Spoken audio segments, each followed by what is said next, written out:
नमस्कार साथियों, मेनालॉग के इस मदर्स डे एपिसोड में आपका हार्दिक स्वागत है।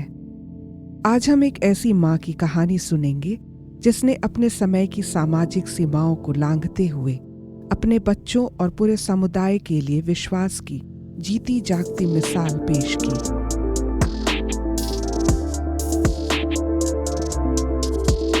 हेलेना वॉन फ्राइबर्ग का जन्म सन 1485 के आसपास यूरोप के टिरोल क्षेत्र में हुआ था, जो उस समय हैब्सबर्ग साम्राज्य के अधीन था। वह एक कुलीन परिवार से थी। उनके पिता गिल्ग वॉन म्यूनिखाउ एक प्रतिष्ठित कानून विद्वान और अधिकारी थे, और उनकी मां मैग्डलेना वॉन हैमरस्पाक एक उच्च कुल की महिला थी। हेलेना का पालन पोषण म्यूनिखाउ किले में हुआ, जहां उन्होंने शिक्षा, प्रशासन, धर्म और राजनीति का गहरा ज्ञान प्राप्त किया। हेलेना ने ओनोफ्रियस वॉन फ्राइबर्ग से विवाह किया, जो एक स्विस बवेरियन कुलीन जमींदार थे। उनके पास भूमि, संपत्ति और बहुत सामाजिक प्रभाव था। वे कैथोलिक चर्च छोड़कर मार्टिन लूथर के अनुयायी बन गए थे। हेलेना और ओनोफ्रियस के 4 पुत्र थे और चारों ही योद्धा यानी नाइट्स बने। उस समय शूरवीरों के माता पिता होना सामाजिक प्रतिष्ठा का प्रतीक माना जाता था। लेकिन इन सांसारिक उपलब्धियों के बीच हेलेना की आत्मा एक गहरी सच्चाई की खोज में थी। सन 1527 में जब हेलेना लगभग 42 वर्ष की थी, उन्होंने एनाबैप्टिस्ट विश्वास को स्वीकार किया। यह निर्णय उन्होंने किसी भावुक उत्तेजना में नहीं, बल्कि लंबे आत्मिक संघर्ष, गहन अध्ययन और विवेकपूर्ण सोच के बाद लिया था। उन्होंने केवल स्वयं ही नहीं, बल्कि अपने घर के कई सदस्यों को भी विश्वास में प्रोत्साहित किया और बपतिस्मा के लिए आगे बढ़ाया। यह कदम उस समय गंभीर अपराध माना जाता था, क्योंकि विश्वासियों का बपतिस्मा सरकारी धर्म व्यवस्था और पारंपरिक विश्वासों के विरुद्ध था। इसी कारण एनाबैप्टिस्ट विश्वासी खुलेआम इकट्ठा नहीं हो सकते थे। ऐसी परिस्थिति में हेलेना ने अपने म्यूनिखाउ स्थित किले को ही एक गुप्त कलीसिया में बदल दिया। वहां प्रचारक आकर उपदेश देते, प्रार्थनाएं होती और सताए गए विश्वासियों को आश्रय मिलता। इस छोटे किंतु समर्पित समुदाय के माध्यम से हेलेना ने कई जिम्मेदारियां निभाई: दीन दुखियों की सेवा, विश्वासियों की देखभाल और अगली पीढ़ी को प्रशिक्षित करना। उन्होंने हांस याकूब श्नाइडर जैसे युवाओं को आत्मिक शिक्षा दी, जो आगे चलकर एनाबैप्टिस्ट आंदोलन के प्रमुख अगुवों में गिने गए।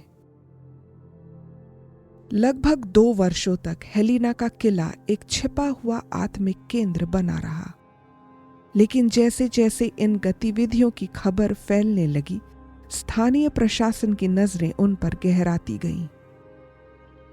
1528 में जब हेलेना ने जेल में बंद 36 एनाबैप्टिस्ट कैदियों से मुलाकात की, तो अधिकारियों का संदेह और बढ़ गया। 1530 तक यह साफ हो गया कि हेलेना अब सरकारी कार्यवाही की जद में है। उन्हें ज्ञात हो गया कि अब उन्हें गिरफ्तारी या संभवतः मृत्युदंड का सामना करना पड़ सकता है। इसलिए उन्होंने टिरोल को छोड़ने का साहसिक निर्णय लिया, यह जानते हुए कि यह त्याग केवल अपने लिए नहीं, बल्कि औरों को सत्य सिखाने के लिए भी जरूरी था। हेलेना ने पहले बवेरिया की ओर प्रस्थान किया, जहां उन्हें थोड़ी शांति की आशा थी, लेकिन वहां का माहौल भी उनके विश्वास के अनुकूल नहीं था। फिर वह कॉन्स्टेंस पहुंची और अंततः ऑक्सबर्ग में बस गईं, जो उस समय एनाबैप्टिस्ट विश्वासियों के लिए तुलनात्मक रूप से सहिष्णु नगर था। ऑक्सबर्ग में उन्होंने एक बार फिर अपने घर के द्वार विश्वासियों के लिए खोल दिए।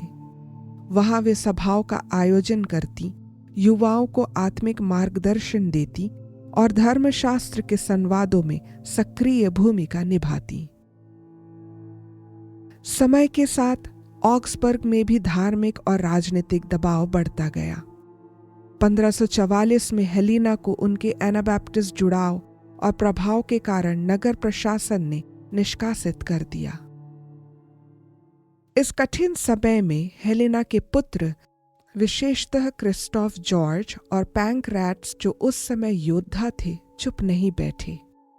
उन्होंने प्रशासन से याचिका दायर की जिसमें लिखा, हमारी माँ केवल एक एनाबैप्टिस्ट नहीं है, वह एक ईमानदार, प्रतिष्ठित और सम्मानीय महिला है जिनका चरित्र संदेह से परे है।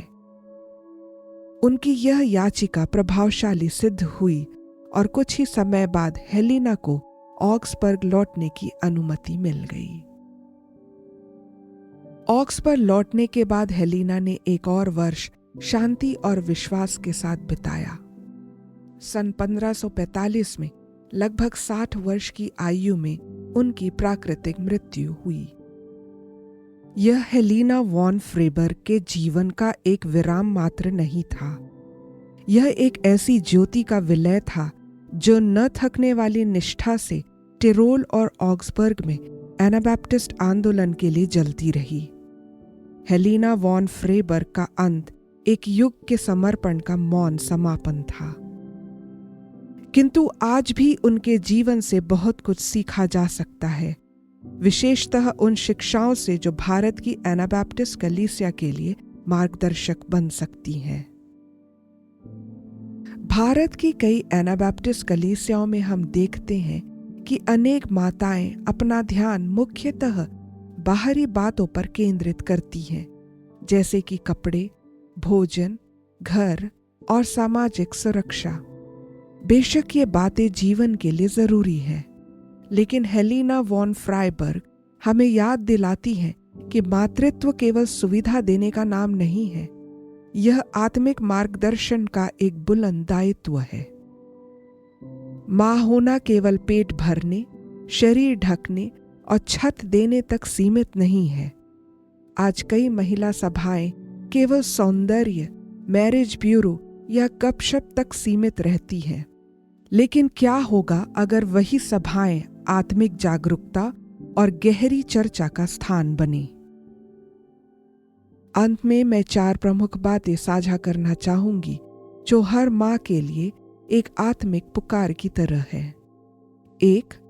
विश्वास को केवल बोले नहीं, जी कर दिखाएं। हेलेना ने अपने विश्वास को छुपाया नहीं, न ही उसे केवल व्यक्तिगत रखा।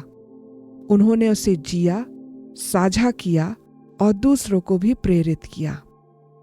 माताएं जब अपने विश्वास को जीवन के हर क्षेत्र में व्यक्त करती हैं, तब बच्चे सीखते हैं कि परमेश्वर का अनुसरण करना केवल रविवार तक सीमित नहीं है, वह जीवन का हर दिन मांगता है। 2. सत्य के लिए खड़े होना सिखाएं।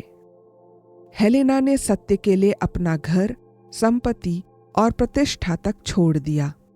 माताएं अपने बच्चों को सिखाएं कि सत्य के पक्ष में खड़ा होना कभी आसान नहीं होता, उसके लिए त्याग करने की आवश्यकता है। 3. बच्चों को सोचने, प्रश्न पूछने और आत्मिक उत्तर खोजने के लिए प्रेरित करें। धर्मशास्त्र केवल पुरुषों का विषय नहीं है।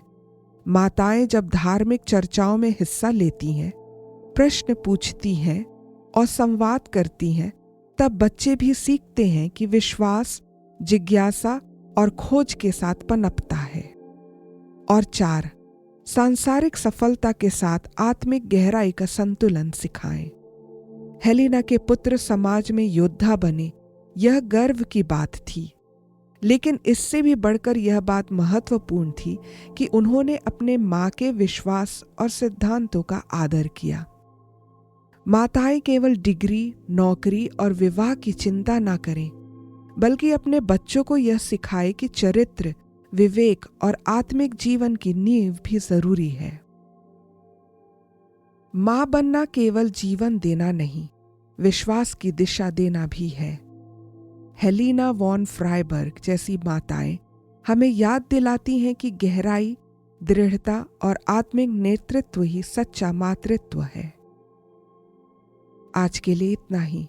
अगले सप्ताह फिर मुलाकात होगी एक नए विषय, एक नई कहानी के साथ।